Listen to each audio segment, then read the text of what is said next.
Angelina has the perfect mix of experience and temperament to serve as a judge in the Common Pleas Court. She's someone that's for all people, and that's what we need. I think Angelina will be a great judge because she has the temperament, she has the experience, and she loves this community. She is very experienced. She has a variety of background experiences that I believe really allow her to be not just an attorney, but a true advocate. That's something that the system is desperately missing. When I think about the Common Pleas Court and its role in my children's future, that court has an opportunity to pursue justice. And that's why it's really, really important to have judges who represent the diversity of the community. Make the right choice. Vote for Angelina Jackson for judge. Over 1 million t-shirts sold, man. That's a sack. It is, but I'm upset we ain't sold 2 million yet. That's all. What's most important for you at T-Shirt Kings, man? Customer service, man. Taking care of my customers, making sure that they major. What about your team? I got the best team in the world. They get busy. They love the customers. We got a saying, I don't gotta go to work, I get to go to work. What are some of the different styles of shirts that you can get made here? I got DTF printing. We are definitely the screen print kings. We turn that around immediately for you, which, by the way, is what separates us from other companies. Somebody will tell you it takes 2 weeks. I tell you it's gonna take 2 days. Where do you see T-Shirt Kings 5-10 years from now? We're already the best t-shirt company in the world. We already are coming up with concepts that I don't see anybody else doing. You order 20 shirts, 10 of them are free. Bulk discounts, fast turnaround, and free designs. Completely world class. Yo, what's good? It's your boy Peanut, the CEO of Dash Resource LLC. I got my man. What you going by today, man? You keep changing your name back and forth. You talking about DJ Smith 5 seconds ago, man. What's your name there? My name is Ahava El Elyon. Okay. And don't you forget it. That you could call me Ava. That was a new name that I just received. See, you can't keep up. I don't know if it's Puff Daddy, P. Diddy. I'm actually examining this name. I try stuff on, man. I'm doing names like outfits. I'm trying it on, see how it feels, how it looks. And when the right one comes, then I'll kind of make that a little more permanent. But yeah, okay.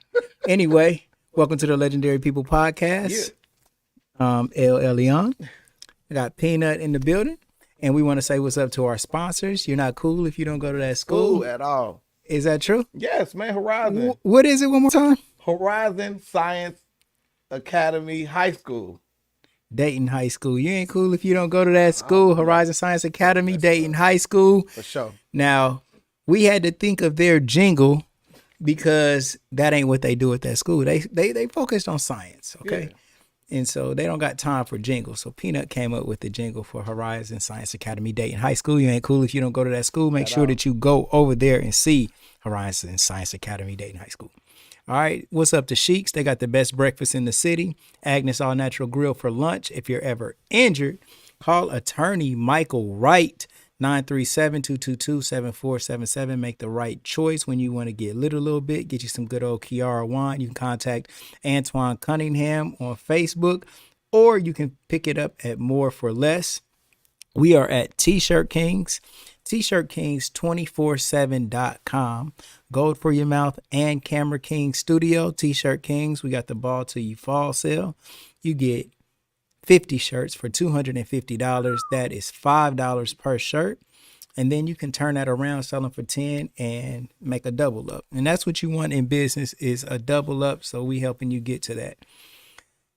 My brother Peanut Johnson teaches you how to get a lot of money in a lot of different ways on his YouTube channel, Sell Stocks Not Dope, every Sunday on the Dash Resource channel, teaching you how to get grants, how to get money, get funding for your business. Yes. He said that his business is your business. So make sure that you tap in with Peanut Johnson every Sunday on the Dash Resource channel. Like, subscribe, ring the bell notification so you can get alerted every time he drops new videos, like we want you to do for the Legendary People Podcast as well. Yes. So right now, early voting is underway. It's been underway, but we're running up on the day that it all matters, where there is no more early voting or you won't be able to vote anymore. So vote today and vote tomorrow. We got Angelina Jackson, who is a friend of the show. We love her a lot. She's running for Common Pleas Court Judge. Yep. And make sure that you check that box next to Angelina Jackson. And we also have Leronda Jackson. Yeah. What is going on? The Jackson too. Now, wait a minute. Jackson too. I just now realized Jacksons. Yeah, that's I hard. might change my name to Jackson. Just for You can't change your name. I changed no more. my name to Jackson. You change your name from Johnson to Jackson. All right. Get my son. Get him. We'll be the Jackson. There you go. Just for election day. All right. So, LaRonda Jackson, state representative. Vote LaRonda Jackson, state representative. And we're going to find out why you should vote LaRonda Jackson for state representative. So now, without further ado, my brother Peanut Johnson, back over to you. Thank you, bro. And like I say on this podcast, man. But first of all, you bodied that intro, man. I'm so proud of you, man. I ain't give you your flowers in such a long time because you always messing up. Yeah. But we are here to like literally celebrate. You know what I'm saying? The legendary legacy that comes from everybody that we have on our platform. There's no legend higher, man. And for it to be right here on the precipice of voting again, I want to say thank you so much for coming on our platform. We have LaRonda Jackson, District 39. 39. 39, right? So before we get into what's the difference between District 39 and 40, because you ran before, well, what's the difference between 39 and 40? Gerrymandering. Okay. Okay, so gerrymandering, I don't know if you remember from high school, Yeah, but that's when they say, oh, you know what, it's a lot of women over there, it's a lot of minorities, it's a lot of Democrats. We're going to put them with Preble County. Right. So that way they dilute the power that we have as voters. Right. And so when I ran 2 years ago, I live in the same house. My opponent lives in the same city or maybe house. I don't know. But we had a totally different landscape district. And so, for instance, we had Inglewood, but not where the Democrats live. We had Union, West Milton, Greenville, Farmersville, Huber Heights, Vandalia, Butler Township, Riverside, and East Dayton. Not enough Democrats to get the vote. Wow. And so I worked really hard to win, not knowing. I mean, I knew just going up against his name, it was going to be an uphill battle, but I just mathematically couldn't win. So, you know, I was trying to explain it at the gym and everywhere I was going, like, y'all, this is gerrymandered. It's kind of like we know what redlining is. Yeah. It's almost the same thing, but it's politically done. And so I was trying to tell them, you know, it's like a basketball game. You got 5 players on the court, and then out comes the opponent, and they got 9. Right. And that's considered legal. That's fair ball. And so it's like, no, they got too many. So they had way more Republicans in the district intentionally. And it's been legal. And that's why representation is so important. Yes. But before we get into this portion of it, we got to find out exactly where you come from. So here on the Legendary People podcast, got a thing called Origins, right? Okay. So without further ado, where'd you grow up? Middletown. Middletown, Ohio. Yes, I'm a midi. Yeah. Purple and white. For sure. So, where about in Middletown? They're like a particular side, or you know, like in Dayton, we got West Side, we got Right. What portion would you call your area in Middletown? I'm gonna say the middle part The because middle of it's so Middletown? small. You know, if I say west, it's not really West Middletown, but it's west of the eastern part. Middletown is so small. I grew up near Douglas Park and the Midi Stadium. Okay. So I grew up right in the middle of the hood. Okay. So like, what was that experience like growing up in that area? You know, you didn't see a lot of black businesses, black restaurants, black entrepreneurs. It wasn't a lot of that. And so when I moved to Dayton, I was like, what? They got the meal ticket? Remember over on Grand? I was eating there like every day. And so we didn't really have that. And so it's populated a lot by white people. Yeah. But it was still a good place to grow up. And like, what years did you move from there to there? About like, how old were you when you moved from Middletown to Dayton? I was about 25, Okay. going through a divorce, and I was going to Sinclair and working at MetLife, which was up here. So I figured, you know, I might as well move here. And so that's how I got here. Before we go too far, right? 'cause Okay. we still want to get your humble beginnings, right? Okay. So you grew up with your mom and your dad in the house, or Yes, what both. I had both Okay. parents. My mother never worked. My dad wanted my mom to be stay at home. And so I'm from their second marriage. Both of them had been married before. Okay. So I had siblings much older. And then, So you was the baby. nope, I have a baby brother. Okay. So my dad was like 50 Mm-hmm. when my brother was born. Okay. He's 5 years younger than me. And so I had real stable growing up. I wasn't a latchkey kid. I didn't need a door key because my mother was like, I'll be here. So, you know, I didn't have that freedom that a lot of people had, you know, the sleepovers and all that. My parents didn't play that. And so, you know, when your parents are in a stable position where they ain't trying to beat you to the club, you know, it's a whole lot different. And so they were very active. Neither one of my parents went beyond middle school. And so they didn't have any education, but they required us to like, don't bring any C's in here. And so I'm like, you can't even help me with my homework, but you better get them grades. You better get the grades. And you a little spicy, man. Right. I was always getting whoopings for that mouth. That mouth, gotta get the last one. I'm still like that a little bit today, but and God bless it, right? Yes, sometimes. But yeah, you know, my parents was together the whole time. So was like religion a forefront thing, or was it, you know, like were you forced to go to church or anything like that? Well, I went because my friends went to church. Okay. And so my parents weren't churchy. They weren't going to church at all. But if I wanted to like go skating or go somewhere with a friend, if they was going to church, they mama made you go to church with them. Okay. And so that's kind of how I started attending. And then I think my mother ended up joining a church after like she was grown, like after I was grown. I'm sorry. My dad never was like a church going person. So we didn't say grace before we ate and all of that. And now I lay me down to sleep. None of that. But as I became an adult and I realized something was missing, that's what it was. So what's one of your fondest childhood memories? Fondest childhood memory. Yes. Gosh, people ask a lot of questions. No one ever asked that. I won a pageant. A pageant. Like, tell us about it. I was singing, and so it was like a church pageant. Okay. And so I won for like my age group. Okay. And so that was fun. Okay. So yeah, I mean, I'm kind of seeing the parallels there to running. For, you know what I'm saying? Yeah. A pageant is something you got to kind of campaign. I've always been out there. Right. Always. If they said, who want to do this? I was going to stick my hand up. I have never been like in the back or kind of shy or scared. So what kind of student were you? I got good grades. Good grades. Honors. Honor roll. Oh, honor roll. But I had that mouth. I had that mouth. What you mean when you say you had that mouth? Oh, I had to get the last word. You know, like if my mother would say something, I'd be like, You know, I always had that little extra, and she was going to hit you right upside your head. But I still, you know, I still did it. It's crazy.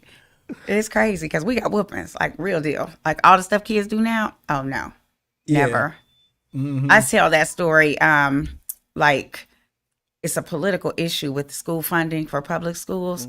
But I always throw in a story about my mother, like whatever she cooked, that's what you was going to eat. Right. She wasn't going to make a separate batch because you don't like onions and you don't want okra to touch your green beans. However she cooked it, you might dig around it, but she wasn't making nothing else. It was this or you'll be ready for breakfast tomorrow. Right. Period. That's the kind of household I grew up in. Right. And my dad didn't sugarcoat. You know how we'll talk to your kids like, he was rawed out. He was raw. Do you think that that's a better way of parenting, a more effective way of parenting? It's a great question. I think there should be some balance. So I noticed I brought a lot of that over with my sons. And now looking back, it's some things I should have dealt with a little bit differently. I'm like, boy, go on. Don't nobody care about that. We beat slavery. What you mean you didn't make the basketball team and you crushed? You better go on. Right. You know, like I didn't always take their feelings as serious because mine weren't taken serious. And so, but I as a parent now at 57, I go back and I say, you know what? I didn't quite get that right. Right. So can you forgive me for that? Wow. And I think that that's so important because they're going into relationships and marriages, and I want them to be whole men. I want them to be like solid. I don't want them to have issues where my mother always said such and such and so and so. My feelings never mattered. So that's why I treat women bad. You know, I go back even now. I mean, I literally just did this like 3 weeks ago. Oh, wow. Yeah. I called my son. He's coaching down at Georgia Tech. Shout out to him. And I said, you know, you remember the one time you was really struggling with your dad and our divorce? And I was like, boy, go on. The way parents is divorcing, you better go on with that noise, you know. And he was crushed. And I said, so I'm calling you to ask for your forgiveness. This was only like 3 weeks ago. And he still needed that. And I think the parents, stop walking on this hypocritical journey and be real.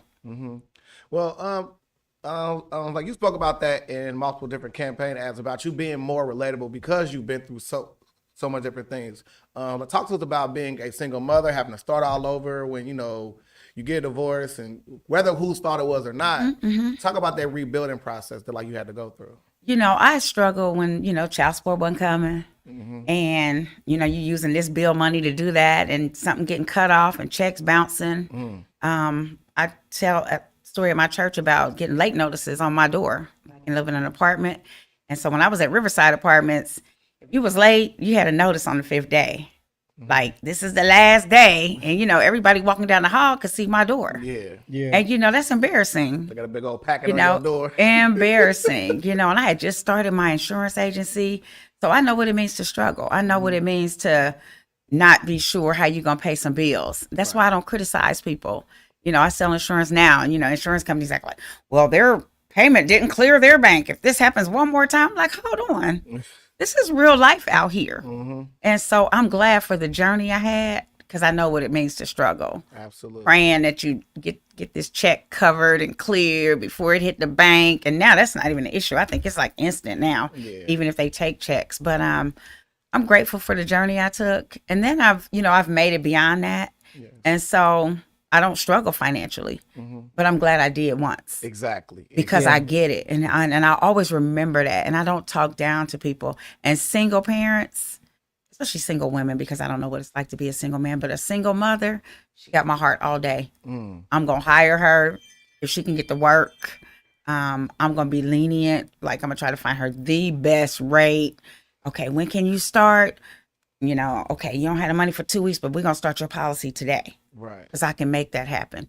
So I believe, I'm going to push the envelope until it's illegal, but I'm going to do what I can to help people because I've been there. Right. So we got a couple of comments. We got Latasha Moore checking in. Okay. And she said, parents are starting to understand their kids now and breaking cycles is good to see. And then she said, damn, I wasn't going to vote, but I might by the end of this conversation. It seems like she actually understands. One thing that I did want to contribute was this. Like, you are running for something that's very important. Absolutely. Okay. But you're coming in here by yourself. Yeah. You don't have a campaign manager. You don't have a script that you're going by or anything. You coming in here and you're really being yourself. Yes. And the things that you are saying are hitting home so close. Because the same thing that you said, making mistakes as a parent. Yes. There's no manual. We don't know how to be a parent. We kind of are going off of how our parents did us, but our parents wasn't perfect. And all the mistakes that they made with us, we tend to make those same mistakes with our children just because we just feel like that's the way it's supposed to be. But for you to have the self-awareness to say, wait a minute now that I'm thinking about it, this doesn't seem right. And for you to go to your children and say, hey, I made a mistake here. Can you forgive me for that? That's wonderful. Accountability. That's just wonderful. Like, and those are the type of mind frames that we need from leadership. Yes. Somebody who's forward thinking, somebody who is willing to see how things wasn't done right in the past. And just because it was like that before, don't mean that we got to keep on perpetuating that cycle, And so I just wanted to give you that. I thought that it was the right time for saying that. When I ran before, I wear glasses. Yeah. I have red glasses, purple glasses, glasses with bling. I just had like all these glasses. So then I decided that would be my trademark because somebody said, Ryan McClellan has hats. Yeah. And so I said, you know what? I got glasses. So I would take pictures of the different glasses and I would always wear a different pair. So people would say, what's up with the glasses? So then I could say, well, I'm running for office and I feel like a leader needs to be able to see through your lens. Yeah. That's a bar. I need to be able to see through the lens. There's a reason why you feel like you feel about certain things. There's a reason why I feel a certain way about police. Yeah. There's a reason why I feel a certain way about corporate greed. Right. There's a reason why I feel a certain way about insurance, and I sell insurance. Right. I know how they can be. So I'm in here fighting. I'm in here standing in the gap like, no, you're not going to do that. You can't do that. Right. Or don't talk to my client like that. Or if you're supposed to pay the claim, don't have an adjuster. Have my people held up all day. They took off work and he didn't show. Right. And so I'm grateful for the lens I see through, but I do recognize I need to see through more lenses. Wow. You know, just because I see a young man with his pants down, don't form a judgment. Right. They might have a PhD Right. and be smart as a whip. He probably got no belt. Right. Right. He borrowed somebody's pants. We act like our lens is Right. the lens. No. And so in order to be a leader, you got to see through other people's lenses. Absolutely. You might have somebody that's late every day for work. They're supposed to be at work at 9 and they get there at 9:18 because the bus got them there at 9:18. So come on, be flexible. Right. And because I've been without a car before, and because I've struggled, because I needed brakes and was praying like, Lord, please let my car stop at this light. Because I've had times where my insurance had lapsed. When people call me and say they ain't had insurance in 3 years, I ain't dogging them. Because I've been without. Yeah. And so now that I'm not without, I'm never going to forget. Right. I know what it is. I'm going to eat these greens all week. Not like, well, after 4 days, I throw it away. No. No, we eating this all week. Yeah. So I'm grateful. I'm grateful. Yeah. I don't take none of it back because it made me who I am today. So let's talk about your journey in community activism, right? Oh, yes. Okay. Where'd you get your start, and how did that? I mean, shout out to Daniel Stevens. I love the interview like you did with my bro. Shout out to him. Make sure you guys go check out his page as well. But you talked about eventually the KKK really helped you become. It really got you started. That spiraled me. Yes, yeah. Started. That's a weird way of saying I it. just believe, like my parents. My dad was born in 1920, and so my dad was drafted into the Marine Corps. And then learned carpentry. That was the job they gave him. Okay. So then when he made it out and made it back, he wanted to be a carpenter. He wanted to be an apprenticed union carpenter, the legit carpenter. No, we ain't taking no blacks. We don't have blacks doing that. So that's all I grew up with, stories of hearing, you got to fight. You got to always fight. You're not better than anybody. You're not worse than anybody. So he fought, and he eventually became the first black carpenter in the Carpenters Union in Middletown. Wow. So these are the conversations I had at the dinner table. Like, why is this? You know, what's going on? So when Roots came out and different stories came out, it was like, okay. And so I love being black. Yeah. So the activism part kind of came when I recognized that people weren't voting. Yes. People don't know how to vote. And it's even more evident today. That's why I posted what I did today on Facebook. But we don't know. Or if we did know in high school just to get out of government class, we don't remember it now, 20 years later, 30 years later. And so I just believe in fighting for people. I fight in insurance. I fight in the community. I was always posting stuff on Facebook. So it kind of like, okay, so are you going to be an activist? You know, Black Lives Matter, power to the people, or you going to try to get to the table? There you go. And then take all that with you and represent. I could do either one. Right. I could have ran for president of NAACP, Urban League. I could have tried to do that. Or I could try politics. And so I chose politics because I felt like we didn't have representation here. Right. Right. And I was willing to let them dig through my past, try to find what you want to find, opposition research, dirt, find the dirt on you. I'll do it. I'll go through the sacrifice. What you want to know? Right. I'm an open book anyway.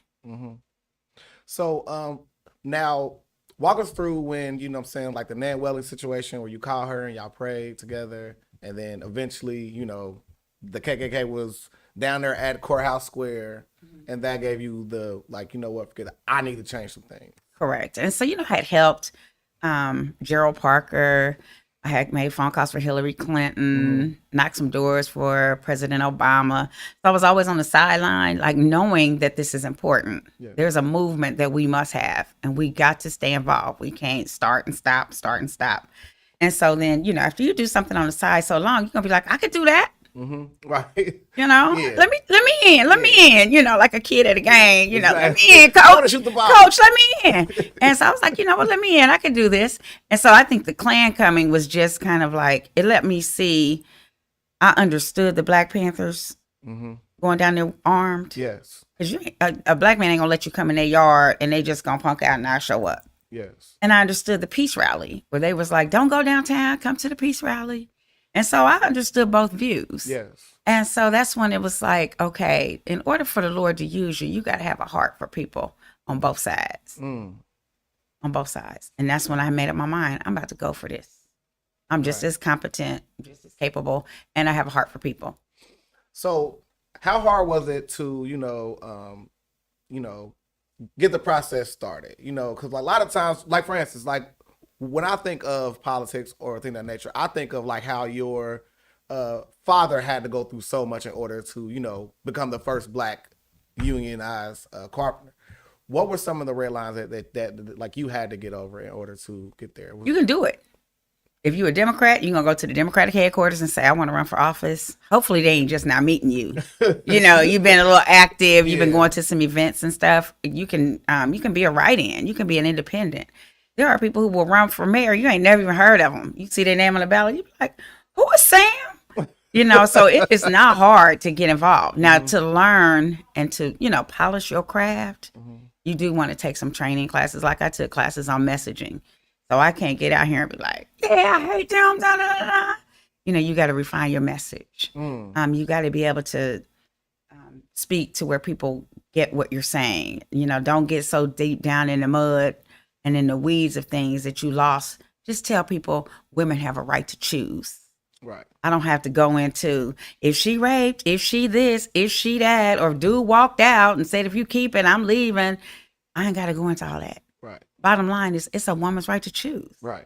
And so to flip a constitutional right is huge. Yes. But I'm not seeing like the outcry of it because I don't know that we get it yet. I think people don't understand until it's relevant to them sometimes, such as, if they take one right over there, they're going to oh yeah, it's in cities. They're going to continue to take other rights as Affirmative well. action will be next. Exactly. It will be next. Which I always find it weird because the only person who don't benefit from it, well, no, I don't got to be political, but I still won't say nothing inflammatory, right?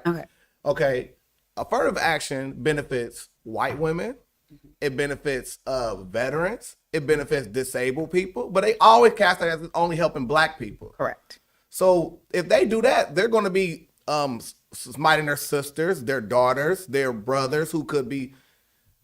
And do they care? No. But then they've already made new adjustments to the LGBT community where you can be a white male and be considered a minority now. So in politics, there is a slogan: no permanent friends, no permanent enemies, just a permanent agenda. And if the agenda is for the white man to be on top and maintain power, he don't care that his disabled sister ain't working. Wow. That's real. And I don't hate white men. I'm just telling the way it is. They want to be in control. They want that power. I'm not running for office for power. I'm running for office for change. There's a difference. I don't have to be in power. As a matter of fact, I said when I didn't win last time, I don't have to be at the State House to make a difference. I'm making a difference out here every day. There you go. The State House helps me do it in a larger way. But if I don't get there, I'm still gonna be out in these streets. Right. Yeah. So walk us through that first campaign. What did you learn most from, the defeat, which really ain't defeat to me because it's always a lesson in the L, right? Okay. So what are some of the things that you learned from that experience? I learned that people want to be listened to. Let them talk about themselves, what's important to them. Most people don't know who their state rep is. Everywhere I go speak, I say, do you know who your state rep is? Raise your hand if you know your state rep. No one ever raises their hand because state reps don't think they got to get out here in these streets. Right. I done ran into Blackshear not too long ago. Where you know him? Yeah. That's probably it. That's the bro. And now you got to live in the city of Dayton. So if you live in Inglewood, he ain't your state rep. If you live in Huber, he ain't your state rep. If you live in Springboro, he ain't your state rep. So we know him because he's part of the community. Yeah. And you live in Dayton, or you have to live in Dayton to know that he's your state rep. But state representatives are supposed to talk to the people. That's what the job is. The job is representing constituents, listening to them and seeing what do you need and how are things going. This is some legislation I'm working on. Right. They don't do that because they don't feel like they have to answer to anybody. Right. Because some of the bills that get passed, they're not for me. They don't benefit my life. They don't make my life any better or yours. Right. Such as stand your ground. Yeah. Such as buying a gun and not needing a permit or to register it. If I'm a legal gun owner, I don't mind getting a permit. So who did that really help? If you lessen the law, who did it really help? It didn't help me because most legal law-abiding citizens already own a firearm if they want one. I'll tell you what the streets say, right? The streets is like the people that's gonna use the gun don't care if it's legal or not. Like Exactly. So it only handicaps the people who gonna follow the rules. Exactly. And so you're a state rep and you just hindered people who going to follow the rules, and you hindered the police because now they don't know. They used to at least know she's got her CCW. This is her license plate number. So we pull her over for speeding. We can say, Miss Jackson, you got your piece on you? Right. And I can say yes or no. But now they got to ask, hi, do you own a gun? Like the person's gonna say yes. I have asked officers on purpose. Like if I see them pulled over, like they just kind of chilling, watching or sitting around or whatever. I walk up to the car and I'm like, hey, how you doing? I'm running for state representative, and I'm just wondering how you feel about these new gun laws. I ask them on purpose. Right. None of them have said they like it. They all say, well, I feel like it's more dangerous for me now because I don't know who's carrying. Exactly. But your boy, my opponent, Phil Plummer, signed off on that. Why? So the FOP, Fraternal Order Police, Yes. they were against it. Wow. Totally against it. And knew Plummer was for it, but they still endorsed him. That's permanent agenda. That's permanent interest. Do you think that blue wall of silence is the reason why as well? Perhaps, yeah. Because they're going to stand together no matter what. So, like you spoke in your last, there were some things that came out that were about your opponent that were, things that spoke about when he was running, when he was the sheriff, right? Mm-hmm. And there were people that were brutalized in the county jail. Mm-hmm. What do you have to say to that? I feel he was a terrible sheriff. And I said this before. He might not have put his hands on anybody, but he allowed it. He didn't clean it up. Right. He didn't run a department where people was like, oh, I know I ain't going to get away with that. Right. I'm never doing that again. No. He never apologized. It was on the news every day. Something going on at the sheriff's department. Never was there an apology to Montgomery County, to the residents of this county. You know what? I'm going to clean it up. Never. Because he didn't think he had to. And so I own LFL insurance. Mm-hmm. When we get it wrong, it don't mean I got it wrong, but I own it. Yeah. It wears my name. Yeah, own it. So I own the problems too. It's called accountability. There you go. And so that's why I felt he was a terrible sheriff. So there it is. So let's talk about some of the great things, right? Okay. So great things that happen out of tragedy, right? So after the KKK rally, we had the Memorial Day tornadoes that decimated the area. You and your insurance company stepped in and provided care for non-clients. You guys did so much for the community. What was that in you that made you jump in where other insurance companies weren't even picking the phone up in some cases? When people pay insurance premiums, you just paying into this black hole month after month. They ain't never had a wreck, ain't never had a claim. So that's a promise. They're paying a premium. You made a promise. I'm going to be here if you need me. So I looked at it as, this is my time to shine. Mm-hmm. Let me show you how good I am. Right. Let me show you how I do this. Let me get you in a hotel today. You know what I mean? Let me get you a rental today because the tree fell on your vehicle and smashed it.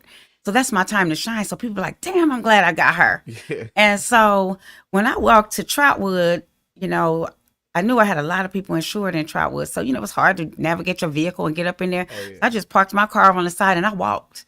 And I knew right off Shiloh Springs, Weddington, Brownwick, all that area. I had a ton of clients. I knew they needed to see me because they had been through something tragic. Yeah. And so when I see the neighbor that wasn't with me, I'm like, well, let me help you out. Mm-hmm. So your agent's voicemail say, call back in 48 hours. No, you need somewhere to sleep tonight. And you're not supposed to have to go to a family member's house. Right. Your policy says you get a hotel today or as soon as possible. Mm-hmm. And so I just started taking care of them too. I started going live every day on Facebook. This is how you file a claim. This is how you take note of what you had. If your house is crushed, you're not going to remember you had 17 lamps and 42 of these and 13 this and 7 TVs. Right. This is how you start an inventory. So I was just teaching. Giving out education. Knowledge is power. Absolutely. This is how you call the Department of Insurance and say your insurance company got ghost on you. This is how you use your credit card, get you somewhere to stay, rent you a vehicle, save these receipts. Every meal is provided.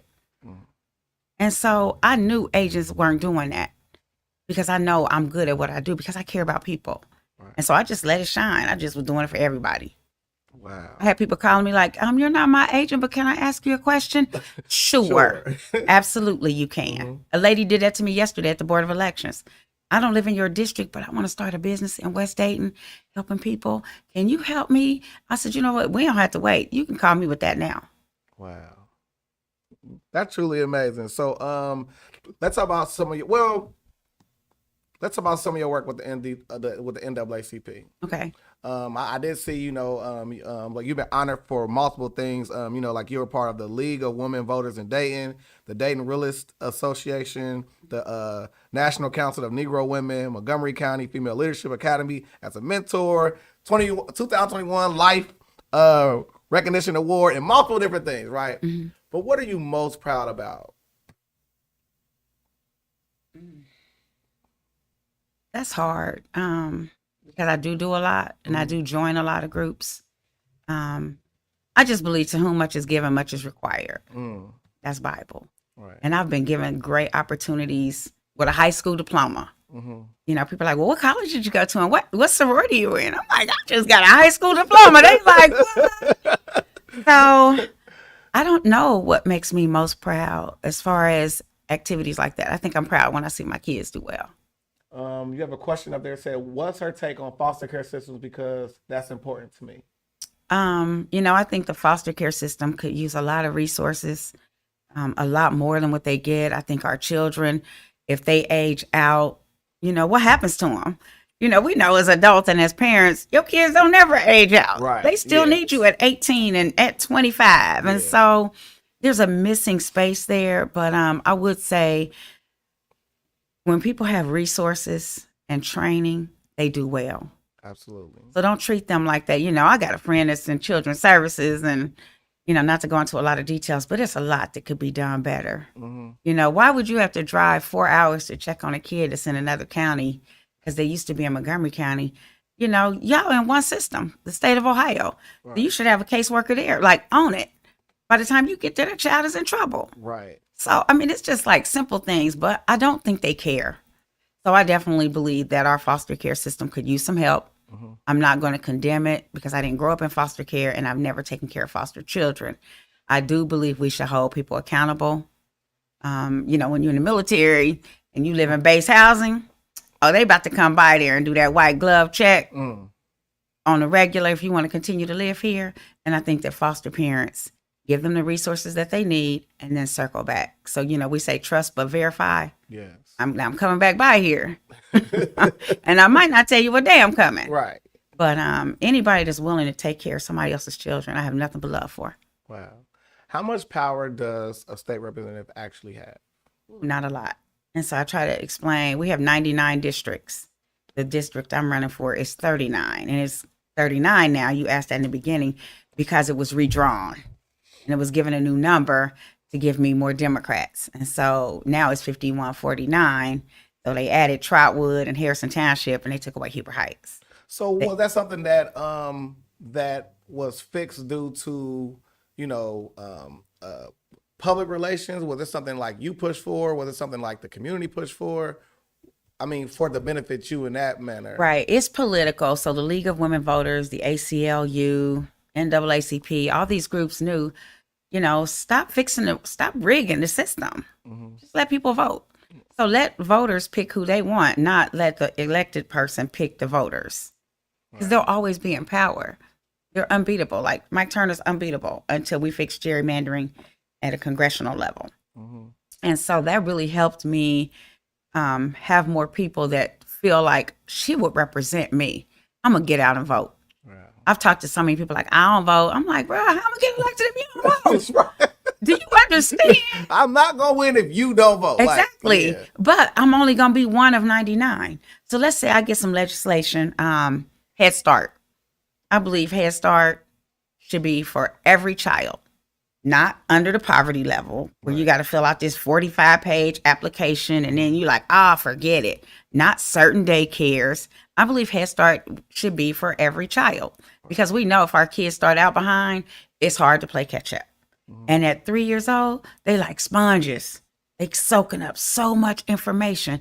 So why not get them in school? We know where our challenges are in the house, in households and stuff with our children. So let's say I write this piece of legislation, Head Start, this is how we're going to pay for it. We're going to do this in the state. It's got to be voted on. And majority is going to win. And so if there's 99 state reps and you only got like 30, 35 of them as Democrats, Republicans going to vote that down. Right. If you listen to their agenda, it's never, let's save our public schools.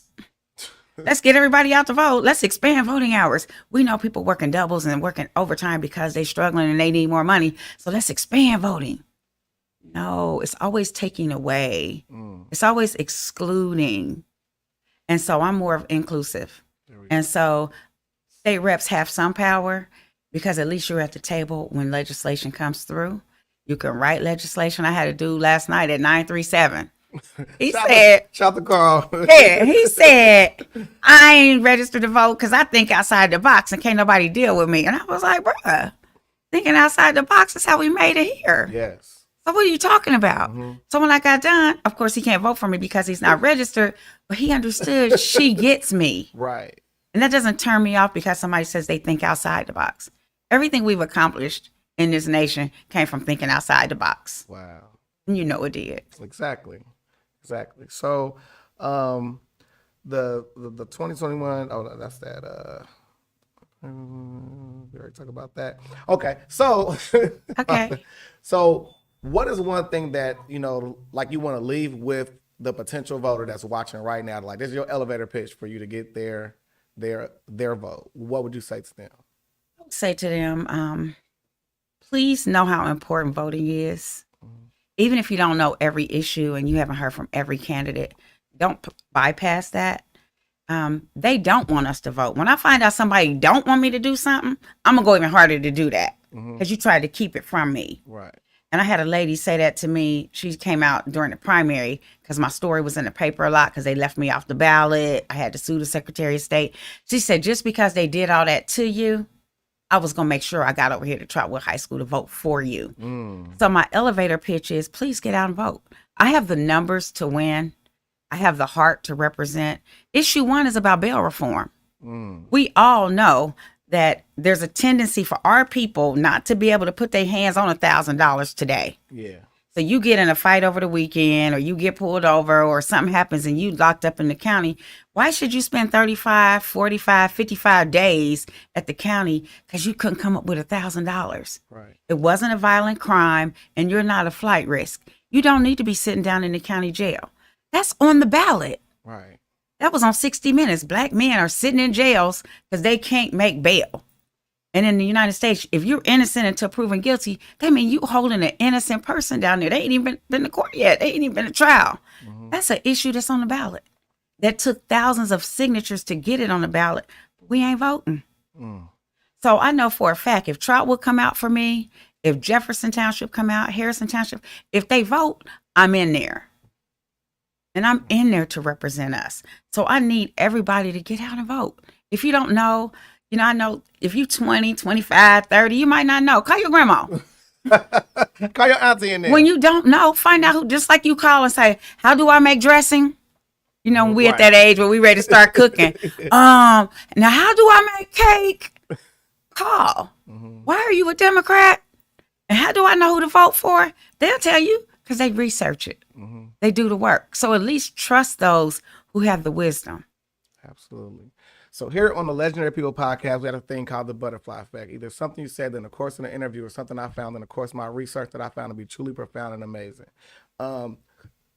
As Ahava Smith, what do you want to call him, said when you first came in here, your openness to come on our platform, it only just reaffirms what we do here. But the fact you come in here, you ain't got all these extra fanfare going on. I didn't ask you for the questions ahead of time. None of that. Cause she came in here dolo, right? But like to find out like your humble beginnings and for you to be that young girl, that seems like my little sister. Like my little sister was smart with it and all that type of stuff like that. She's going through that process of just living life. And those things are just seasoned to your soup that someone's going to respect later. And the fact that, you taking this fight front on. I mean, like, people fall down, bump their knee, and then never run again. You know what I mean? And for you to go up against someone as, polarizing to some because of his name. I mean, everybody heard his name, and then like for you to take that fight up again is truly amazing. I mean, like when you saw the KKK down there, you didn't get mad. You said, no, I'm going to work on changing this. But the tornadoes to me is just one of those horrific things that happen here. And then like you put together the Mercy Manor and things of that nature to help people. That's something like you want somebody like that for us up there. You don't want a person that's sitting back on some high mountain who ain't never, I'm not saying he ain't had no struggle in his life, but none of these type of struggles, right?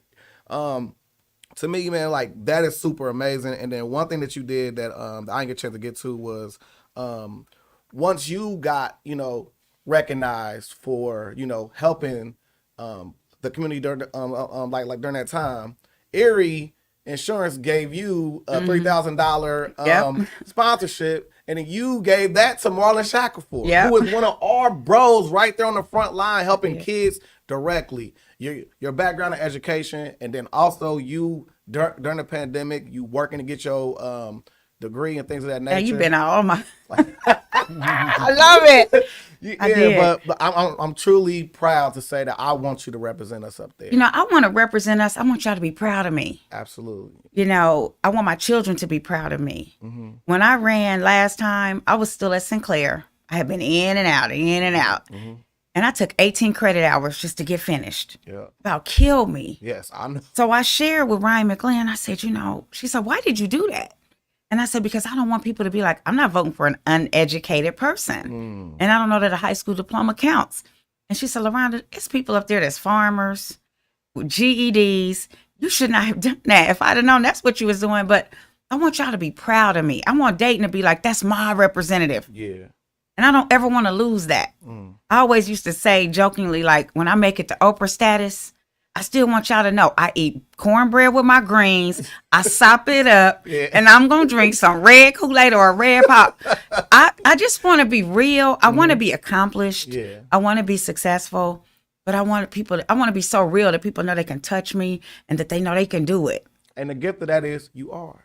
Is there any law in particular that you feel like needs to be changed, or are there anything in particular that you want to attack as the state representative? A woman's right to choose is definitely going to be the first thing, because that's what they're going to work on in the next session. And, when you look at, okay, so if you don't feel a woman has the right to choose, why not? Why is that your business? We need more babies. We need more white babies. We need more black babies. You're not going to help. You're not going to be there when she come home with the child. So what's it to you? So it's about control. It's about power. And so that's the first thing, is a woman's right to choose. If I could reverse stand your ground, I would. I was there. You can go to the State House and testify, just like we're doing this. You can hear about some legislation. Now, you got to hear about it because they dirty. They keep it a secret. You can hear about some legislation that's about to pass, and you can go up there and say, you know what? My name is Mr. Johnson. That is not going to positively affect my family, and here's how. They're going to take all that into consideration. They're committee that wrote the bill and signed off on it. I did that for Stand Your Ground. Phil Plummer had to call me up to the mic. Talk about a coincidence. Wow. Yes, that's how much he wanted it. Texas has it. Florida has it. We already know what's going on in those states with black men. So I go up to the mic. Now, I'm sitting in this room with an overflow of people who want to testify. There's prosecutors, there's judges, there's moms against guns, there's people whose children have been killed, all these people. So when it was my turn, I go up to the mic. I said, well, Trayvon Martin was gunned down for no reason, just because George Zimmerman was carrying. And we know when we carry, we're a little extra tough. It's like I walk into a party with my girls, it's 10 of us, and I see somebody I don't like, I'm a little extra. Because I got my backup with me. Yeah. That's the same way you are when you're carrying a firearm. That's true. So you might argue with me over a parking place. Yeah. Your road rage might be a little extra because you're carrying. That's the mentality that they're putting into the streets. But when they tell the story and write these little stupid commercials on TV, they trying to fight crime. No. You're putting the crime out there. Yeah. You're doing that. You're breathing that into the streets by wanting everybody to carry a firearm. So when you look at crime, you know how they want to fight crime. That's not fighting crime. That's got us on the wrong end of the stick. And I said, Trayvon Martin isn't here today. And I said, now, we got a lot of people videotaping and camera and stuff, but that don't give somebody their sign back. Right. So, say that. Don't no woman want to check when she had her husband. And so what you're doing is not good for the community. And it didn't benefit me. So who did it benefit? Those are the things that you have to get in a state rep's face and say, why did you sign off on this? How was this for me? So when you know your constituents, that's how I know he's out of touch. And somebody told him that on his page. But anyway, if you know the challenges of the people you represent, you know what's for them and what's not. Exactly. And I know for a fact that wasn't for me. Because we got castle laws. I come into your home, you own a gun, you can take me out any way you want. If it's self-defense, that's one thing. But stand your ground. As hostile as we are right now, we'll argue over a parking place. And now I ain't got to move, and I got my gun on. I know I'm so carrying. Stand your ground. With What no is duty stand to your retreat. I left that part off. You know, you was raised. You ain't got to fight every fight. You know, you might get in a situation right now in the club, and you be like, let me go and get out. I ain't going to hurt this fool. This fool drunk. Or whatever. You know, you just leave. They wrote in there, no duty to retreat. Like, you ain't got to walk away. Handle it. So that's saying if you feel like your life is in danger, If you you feel have the threatened, right. a perceived threat. A perceived threat. Does the other person who is threatening you have to have some type of weapon or Nope. Perceived threat. And they wrote it where the duty, perceived threat? the duty of telling what happened is on the person that's deceased. The burden of this is what happened and then this is what happened, it's on the deceased person and they family. I've been perceived threatened by him for so long on this show. Just want y'all to know that. So he's setting me up to stand his ground against me right now. With no duty to retreat, neither. Man, it's messed up. So, that's a weird law. Yeah. We just don't have a balance. We have right now a super majority and I'm running to break that. I'm running with Troutwood on my mind, Harrison Township on my mind, you know, Meadows of Catalpa, where we live every day. Right. I'm running with Jefferson Township on my mind. I'm running with Inglewood and Clayton. You know, you got Troutwood saying we don't even have a grocery store. Well, they don't have the same challenges that people in Clayton have. So you got to bring all that together. I'm going to tell you something that personally happened over here. Okay. Remember the food truck? Yeah. So we had a vendor come out here in a food truck, just providing service to the little area over here for the little apartments over there, the workers here, literally. And then what happened after that? Well, in Harrison Township, you're not allowed to have a food truck at any location for more than 3 days. And then when you have it there for 3 days, you can't come back to that location for 6 months. 6 months. Yes. Yeah. So I guess they put the gap in time like that in order to just make sure that you're not setting up shop there every weekend or once a month or anything like that. But even to make it a little worse, you can't, what is it? Oh, you have to go get all these permits for the 3 days that you do have it. So it's like you got to pay maybe $100 or so. Yeah. And then you can't, you can't use it on a regular. So it's just, we want food trucks in Harrison Township, basically. And there's the Harrison Township trustees. I mean, there's people that you go in and say, no, that's not what we want. And you push them and you put, I believe in pressure. Yeah. Nobody in this country walk up, I think we're going to give black people the right to vote. I got a great idea. Yeah. We took pressure. Yeah. It takes everything we do, everything we get takes pressure. That's why it needs to be pressure at Harrison Township. The people of Harrison Township want something different. Yeah. And you put pressure. I'm coming to every meeting. I got signatures on this petition, and we'll just be in your parking lot every day you come to work. That's pressure. Right. Yes, we can correct that. That can be corrected. Wow. What about crime, though? I mean, do you have, like, as a state representative, do you have the ability to help stop crime or when it comes to crime, there's so many layers to crime. Like, who races a car at 100 miles per hour on a public street knowing that somebody's kid just got their temps and you stand the risk of killing their child? So what's wrong with you? What's in the mind of an individual that would make Gettysburg a racetrack? Or Salem, or Riverside, or wherever. And so to me, when you look at crime, it's more than figuring out a punishment. Because if you're fighting crime, you got to fight it before they even commit it. So now we're talking about before. So I feel like if people don't feel they have anything to lose, those are the people that we need to reach. Right. That's how I raised my sons. Okay, yeah, somebody said something to you at the bar, at the club, and you could have gotten a fight. But what you got to lose Monday at your job you was trying to get for so long. So when you recognize what you got to lose, you live your life differently. Yes. Right. And so I believe that you fight crime by giving people options. Yes. Letting them know, bro, we got something for you. You good with your hands. You know how to change oil in the car. How about we teach you how to take this motor out? How about we teach you this so you can go out here and perfect your craft? And now you making $100,000 a year, not racing a car up and down the street because you love vehicles. Right. You know, so I think when it comes to fighting crime, the fight starts before the crime. Just like hiring bad cops. I said what I said. I mean what I say. There are cops that should not be cops. And because y'all covering for them, you just as guilty. But there was a way for you to know they was a dirty cop. There are tests that they can take. You can take psychological tests. You know a racist when you hear one. You know when people aren't going to be fair. Should there be a college for police officers that like they have to complete a actual college course? Perhaps. I think so. Maybe. But, you Is know, there that are the people who police come out the academy, academy. There are people who come out of the academy and maybe they passed a test or two. But does that mean they care about people? Or did they just shoot you because they could and they knew they could get away with it? And I'm not anti-police. I'm anti-bad police. And there are some people that just shouldn't be. There's some people that shouldn't be insurance agents. Yeah, for sure.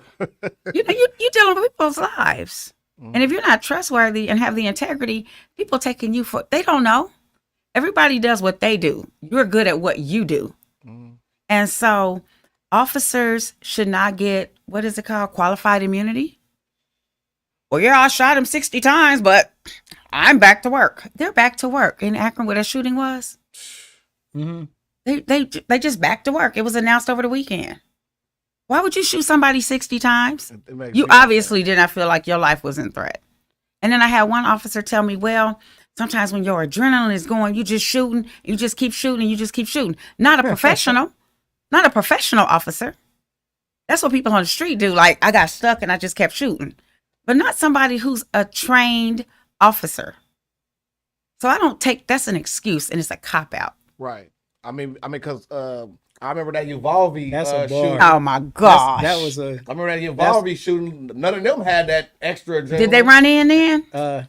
But I just saw where West Carrollton teachers are going to be armed. How do you feel about that? I feel like it's garbage. No, that's not the key. So, we got a drug problem. We got people overdosing daily, like every minute or whatever there's an overdose. They don't say, well, you know what the key is? Just put more drugs out there. Why are people getting robbed? They're robbing drugstores. They looking for fentanyl and I forget the other one, like when you're treating cancer, like some of the real heavy pain medicines. Methadone and things like that. Yes. So you know what? To keep the drugstores from getting robbed, we're just going to make it easier to get. That's what they did with guns. Because they love, the NRA, that's the special interest groups I speak about. But I don't believe teachers should be armed. And I believe that just perpetuates white supremacy even more. Because now you got this gun, you got this kid, he smell like weed, you don't like him anyway, he don't never do his homework, and he sleep in your class. And then he is a perceived threat, and you got the right to stand your ground, and then you just shot somebody's kid. Or what if you shoot the wrong kid? There is a mass shooter in the building, and you shoot the wrong kid. Do you get off? It was an accident, but you shot the wrong person? Or you get scared and you panic. Them officers, they were scared. With assault rifles. And so if they were scared, you don't think the teacher gonna be scared? Right. So it's all hogwash. That's why we gotta vote. Y'all gotta vote, please. There we go. That's my closing. Y'all just gotta vote. And who are some of the people that support you, and you also support them, that are community leaders or other politicians as well? Who are some people that like you stand with? I stand with Angelina Jackson. There we go. I feel like any black woman that's willing to be a judge and she's currently a public defender, she ain't defending people with the big money. She ain't living in the $700,000 house. She right here with us. Right. And so I have a lot of admiration for her and what she does. I stand with most of the politicians. I don't think that there's anybody that I would, it might be. But, I look at what people do, and sometimes I just like, oh, no, I'm going to steer clear of that. But I want to give you this. No, I'm good. because I know who we associate with has an effect. And so I try to make sure that I associate with people that have the views I have and the values that I have. I don't think I'm better than them. I'm going to speak to them. I'm going to holler, you know, but we ain't about to hang out. Right. And so I have a lot of respect for Ryan McGlynn, Mayor Jeff Mims, because they're everyday people. And that's what we got to have. I'm no bigger than you. Let's say I do win. I'm speaking faith. I win state rep on Wednesday. I'm still gonna go get my wings from the 937. I'm still gonna go out there and try to do the Tamia dance. You know, I'm still with you. Right. I just got a job of taking care of you. That's all right. And listening to you. I posted today on my Facebook page. We're so uneducated about voting. I had somebody tell me I'm registered, but I don't know if I'm a Democrat or a Republican. I can't even go into that story with her right now. There's not enough time. I was like, well, baby, just put Leronda Jackson. And I'll give me your phone number. Now I'm going to circle back. We're going to have this talk. But, you know, you can't be bigger than people. Right. Just because you wear a job title. We still put our pants on the same way. We still human beings. And you got to always be equal. But I'm going to get there. And I'm going to make y'all proud. For sure. There we go. Yeah. Leronda Jackson. Yeah, vote Leronda Jackson. Yes. State representative. 39 district. 39. That's Trotwood. You know, talk to your boys about it. Talk to your friends. You know, it's Jefferson Township, Harrison Township. I've been in some parts I didn't even know it was that bad. Like, I might ride up and down Denlinger going somewhere, but I never like turned off and went up in there. It's some struggles. Yeah. It's people living in houses that got half a roof. Yeah. And they reside there. Shame on the landlord for being able to get away with that. And then give them people what they need. I had somebody tell me, nobody ain't never came down here and knocked on my door. I done knocked on some doors where you like, I'm about to just go wash these clothes right now. But I still knocked. I still sat down with them. Because I need them to know I'm here for you. There we go. Yeah. Yeah. And I ain't never seen Phil Plummer in the hood. So anyway, Yeah. But anyway, my post today said, when I win, I'm going to have constituency days. I'm going to have town hall meetings. Okay. And I'm going to have education forums. So you know the difference in a state rep and a mayor. And so when people complain about this mayor, that we ain't got nothing in Trotwood. Well, that's not really the mayor's job. She's a ribbon cutter. You got to look at the economic development person and the city manager. You got to know where the money comes in and who does all this. And why does Huber Heights have more than Trotwood? And if you look at average household income, they about the same. So we're going to have those kind of education. It ain't going to be taught by me. I'm going to bring the experts in. There you go. And teach us about this. So we're not bombarded with all the stuff at election time. Man, Trotwood used to have. Oh, I'm going to do that. I'm going to have education was forums. The place. Bro. It was better than Huber Heights. Oh, yeah, right? With Chocolate City. Man. I'm going to have. Well, it was I'm just saying, with the mall and the shopping centers and just. Yeah, most people don't know. What does a Best state Buy. senator do? And what does this person do? And how do I get to be one of those if I wanted to do it? People don't know that. Right. We're the taxpayers. They work for us. We got it the other way around. Right. It's like, no. So did you already participate in early voting? Oh, I did. Did you? I didn't vote day one, but I voted like maybe that second week. And I took my crew with me. I said, I need 15 people to come down here and vote for me. And let's turn up. I had music. How did it feel? I had music and everything. How did it feel to see your name It felt good. on the ballot and to actually vote for It yourself? felt good. It did. I wish my parents were alive. Yeah, that is an amazing I wish thing. my parents were alive. That is super cool. Yes. That felt good. Yeah, that's nice. And so my people, they text me. They be like, girl, I got you. They send a picture or whatever. But yeah. Voted for you. That's what's up. What's up? Sheiks for breakfast, Agnes All Natural Grill for lunch. If you're ever injured, call attorney Michael Wright. TheShopArea.com is like the baby Amazon. Delivery is always free from the store to your door in 4 business days. We at T-Shirt Kings, Camera King Studio, and Gold for Your Mouth. We got the Ball to You Fall sale, 50 shirts for $250. My brother Peanut Johnson teaches you how to get a lot of money in a lot of ways. Sell stocks not dope every Sunday on the Dash Resource channel. Like, subscribe, ring the bell notification. If you're watching us on Facebook, please go to our YouTube channel, which is the Legendary People Podcast, and like, subscribe, ring the bell notification. You ain't cool if you don't go to that school. That's Horizon Science Academy, Dayton High School. Make sure you go over there and check it out. They don't make jingles, but they do teach science. So, yeah, Horizon Science Academy, Dayton High School. We encouraging everybody to go out and vote, vote, vote, vote, vote. We got Leronda Jackson for State Representative, 39th District, and Angelina Jackson for Judge, man. You guys are going to bring home these victories. Bail reform. Yeah. Huge for us. One thing I do want to say about Angelina is that she wants to do things that we actually need right here immediately, like driver's license reform. Yes. And all of those things that are just a big problem in people's lives. She understands that, and she's going to aim to fix it. So Angelina Jackson for Judge and Leronda Jackson for State Representative, 39th District. My last name Jackson until the end of the election. Yeah, mine too. I'm about to say my my son, Jackson, Jackson 5, yes. man. Jackson, man. You know Jackson what I'm 5. saying? Yep. Yeah.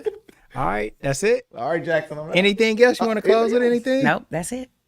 Vote. Vote. Get out Man. and vote. All right, y'all. We love everybody. We'll see you.